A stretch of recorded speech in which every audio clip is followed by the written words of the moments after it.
নির্বাচন পরিবেশ নিয়ে অবশ্যই আমি যেহেতু স্বতন্ত্র প্রার্থী শঙ্কাবোধ করছি।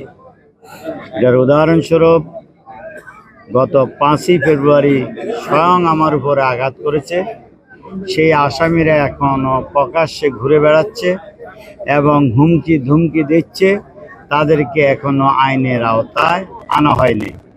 এবং এদেরকে যদি আইনের আওতায় না আনা হয় তাহলে অন্তত এই 6 নম্বরের সাধারণ মানুষ ভোট কেন্দ্রে আসবে না এবং ভোট দিতে পারবে না, এরা সন্ত্রাসী কার্যক্রম করবে। তাই আমি প্রশাসনকে অনুরোধ করব, যারা আমার উপর আঘাত করেছে এদেরকে, কার বাড়ির সামনে আঘাত করেছে, কার ইন্ধনে আঘাত করেছে, কার সহযোগিতায় আঘাত করেছে, এরা কারা, এরা আমাদের 7 বছর আমার কাছে দলের দায়িত্ব ছিল, এরা দলের দায়িত্বে আসে নাই, এরা এক ব্যক্তির চিহ্নিত পালা মানুষ ছিল, সেই চিহ্নিত মানুষ কর্তৃকই আমাকে আঘাত করা হয়েছে।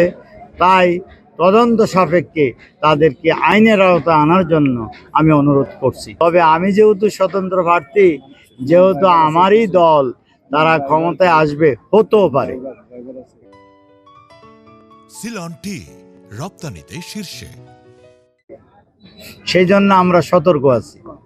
এই ধরনের সন্ত্রাসীরা যদি কেন্দ্রে সন্ত্রাসী না করে, মানুষের যদি, সাধারণ মানুষ যদি ভোট কেন্দ্রে আসতে পারে, রাস্তায় যদি বাধা না দেয়, কেন্দ্রে যদি ভোট জালিয়াতি করার চেষ্টা না করে, ইনশাল্লাহ যদি এই দেশে শতভাগ আমি বলতে পারবো না, যদি 60% ভোটও কাস্ট হয়, আমি ইনশাল্লাহ জয়ী হব।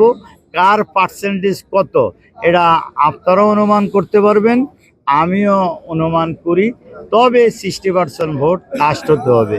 ওদের ধারণা যেন ভোট যেন অন্তত 40-45% কাস্ট হলে নির্দিষ্ট দলের ভোট নির্দিষ্ট দলে যাবে, কিন্তু স্বতন্ত্র ভোট যদি না আসে তাহলে ওটাই তার জন্য সন্ত্রাসী করছে।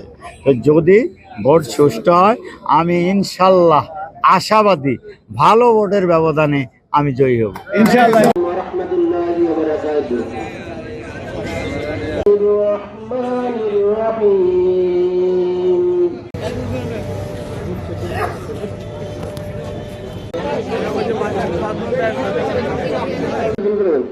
আপনারা সবাই পিছনে চলবেন। আলী ভাই, আলী ভাই, সভাপতি জনাব কামরুল ইসলাম মোল্লা সাহেব শুভেচ্ছা বক্তব্য রাখবেন।